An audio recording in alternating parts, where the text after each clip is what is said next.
La lumière ne voyage pas en ligne droite. Et ce n'est pas une métaphore. Ce que tu vois en ce moment, cet écran, tes mains, cette pièce. C'est le résultat d'une chose que personne ne t'a jamais vraiment expliquée. Feynman disait que la lumière est l'exemple parfait de ce que la physique peut faire à ton intuition. Elle la détruit, proprement, complètement, et la remplace par quelque chose de plus étrange, de plus précis, et de beaucoup plus réel. En ce moment exact, des milliers de signaux traversent ton corps. Radio de Moscou, radar d'avion, rayon X de l'espace, chaleur de tout ce qui t'entoure, tout en même temps, tout au même endroit. Et toi, tu n'en vois rien. Pourquoi ? Parce que tes yeux ne sont sensibles qu'à une fraction infime de ce qui existe vraiment. Il y a un spectre entier autour de toi. Des kilomètres de longueur d'onde pour les ondes radio. Des centimètres pour les micro-ondes. Des millièmes de millimètres pour l'infrarouge, la chaleur que tu ressens à distance. Ensuite, la toute petite fenêtre que tes yeux détectent, la lumière visible. Puis l'ultraviolet, les rayons X, les rayons gamma des explosions d'étoiles. Même phénomène. Même nature. Longueur d'onde différente. Et ta fenêtre sur tout ça, la lumière visible, est ridiculement étroite. Tout ça traverse cet espace. Maintenant, pendant que tu regardes, et si tu prends un bout de câble, une radio, tu tournes les boutons pour correspondre à la bonne vibration. Tu entends Moscou.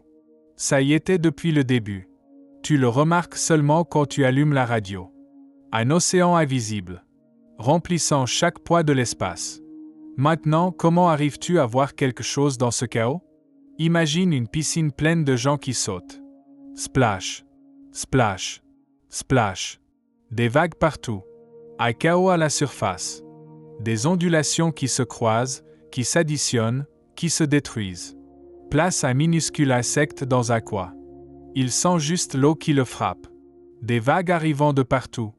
Avec des rythmes différents, des intensités différentes. Est-ce que cet insecte, en sentant seulement ces chocs, pourrait savoir ce qui se passe dans toute la piscine ? Ça semble absurde. Mais toute cette information est encodée dans les vagues. Et c'est exactement ce que tu fais. Tes yeux sont cet insecte. La lumière est la vague. Sauf qu'au lieu d'une piscine, 3 dimensions. Au lieu de quelques nageurs, des milliards de sources lumineuses. Au lieu de quelques secondes à la vitesse de 300 000 km par seconde. Sauf qu'au lieu de 2 dimensions comme la piscine, c'est 3 dimensions. Un réseau complet d'ondes vibrant dans tout l'espace. Ton œil, un trou d'un demi-centimètre.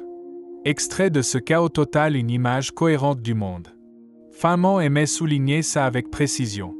Ce n'est pas que l'œil est simple. C'est que l'information est déjà là, codée dans les ondes. L'œil ne fait que la lire. Mais maintenant, la vraie question. Qu'est-ce que la lumière, fondamentalement ? Pendant 2 siècles, les plus grands physiciens n'étaient pas d'accord. Newton disait « des particules », de petites balles se propageant dans l'espace. Huygens disait « des ondes », comme des ondulations dans l'eau. Il ne pouvait pas avoir tous les 2 raisons. Aussi, quelqu'un fit une expérience simple.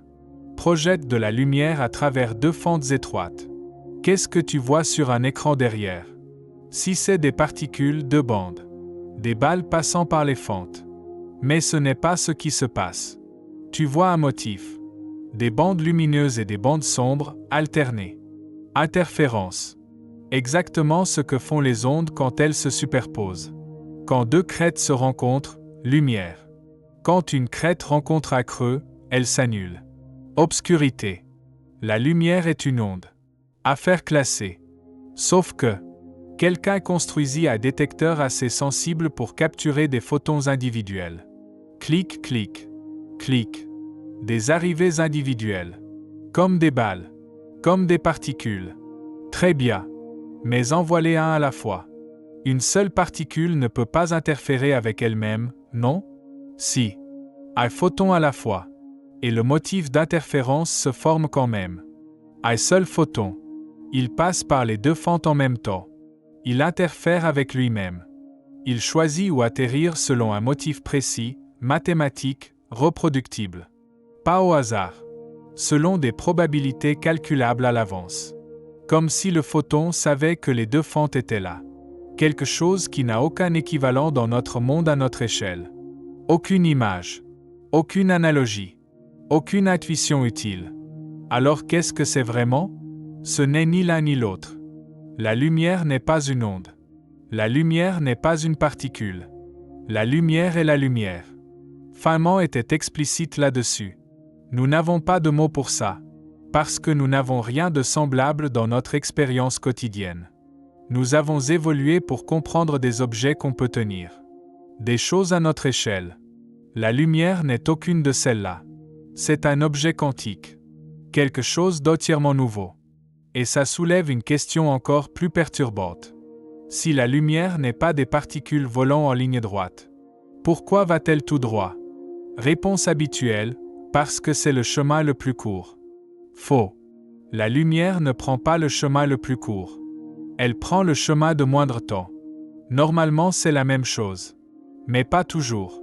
Tu es maître nageur sur une plage. Quelqu'un se noie dans l'eau. La ligne droite entre toi et lui, c'est le chemin le plus court. Mais tu ne cours pas en ligne droite. Pourquoi? Parce que tu cours plus vite sur le sable que tu ne nages dans l'eau.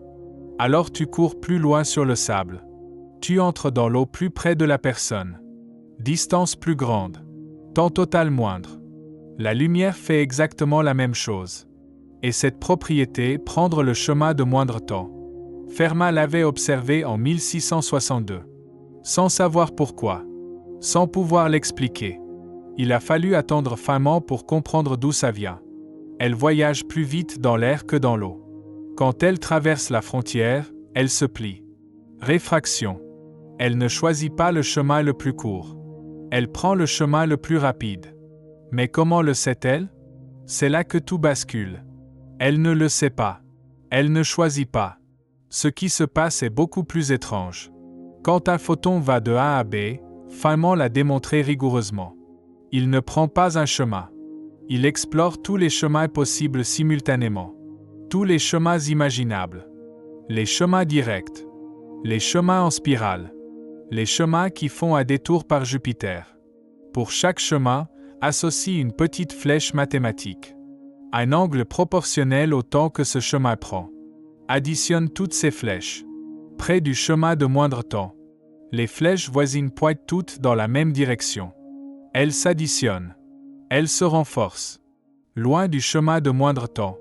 Les flèches pointent dans tous les sens. Elles s'annulent. Résultat, presque toute la probabilité se concentre autour du chemin le plus rapide. C'est pour ça que la lumière suit ce chemin. Pas parce qu'elle y est contrainte. Parce que tous les autres chemins s'autodétruisent par interférence. Feynman appelait ça la somme sur les chemins. C'est la description la plus précise que nous ayons. Du comportement de la lumière. Et elle fonctionne. Avec une précision qui dépasse tout ce que la physique avait produit avant. Et ça explique tout. Pourquoi les lentilles fonctionnent? Feynman adorait cet exemple parce qu'il rend la théorie tangible. Une lentille fait que tous les chemins entre deux poids prennent exactement le même temps. Le verre est plus épais au centre pour ralentir la lumière. Qui prend le chemin le plus court? Tous les chemins arrivent en phase. Ils convergent. Pourquoi les miroirs de télescope fonctionnent? Même principe. Forme parabolique. La lumière frappe en n'importe où prend le même temps total pour atteindre le foyer. Tous les instruments optiques que tu connais. Lunettes. Microscope. Téléphone. Tous. Ils manipulent les temps de voyage. Rien d'autre. Mais tu n'as pas besoin d'un laboratoire pour le vérifier. Tu veux voir ça avec tes propres yeux? Trouve une petite lumière brillante. Un lampadaire lointain. Tiens deux doigts devant un œil. Regarde à travers la fente entre eux. Resserre doucement. La lumière s'allonge. Elle s'étire en une ligne. Regarde attentivement les bords. Tu verras des franges. Des bandes colorées. Ce n'est pas une illusion. C'est la lumière qui ne va pas en ligne droite. C'est la lumière explorant des chemins voisins. C'est la lumière se comportant comme une onde. Tu viens d'observer la mécanique quantique avec tes doigts. Et maintenant, la question que tout ça oblige à poser. Les photons sont réels. Tu peux les compter un par un. Mais quand tu ne les observes pas, Ils explorent tous les chemins possibles. Ils interfèrent avec eux-mêmes. Comme des ondes. Quand tu les détectes, ils arrivent comme des quantas discrets. Des clics individuels. Comme des particules. Les deux sont vrais. Feynman assistait là-dessus toute sa vie. Ne confonds pas l'outil de mesure avec la réalité qu'il mesure. Ce qui change, c'est comment tu choisis de les mesurer. Quand tu poses une question d'onde, tu obtiens une réponse d'onde. Quand tu poses une question de particules, tu obtiens une réponse de particules. Le photon ne décide pas. Il est toujours lui-même. C'est toi qui changes ta façon de regarder. Mais ça soulève quelque chose que la double fente n'explique pas. Feynman appelait ça l'honnêteté la plus difficile de la physique. Accepter que la nature ne soit pas obligée de ressembler à quoi que ce soit que tu as déjà vu.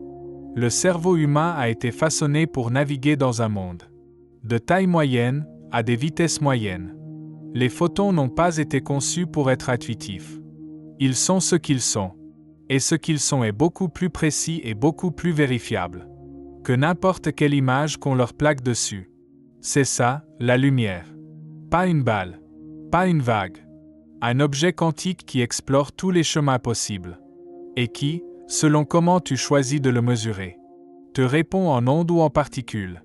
Mais ça ouvre une question que ce résumé n'a pas encore touchée. Si la lumière explore tous les chemins possibles, si un photon passe par les deux fentes en même temps, qu'est-ce qui se passe quand tu regardes?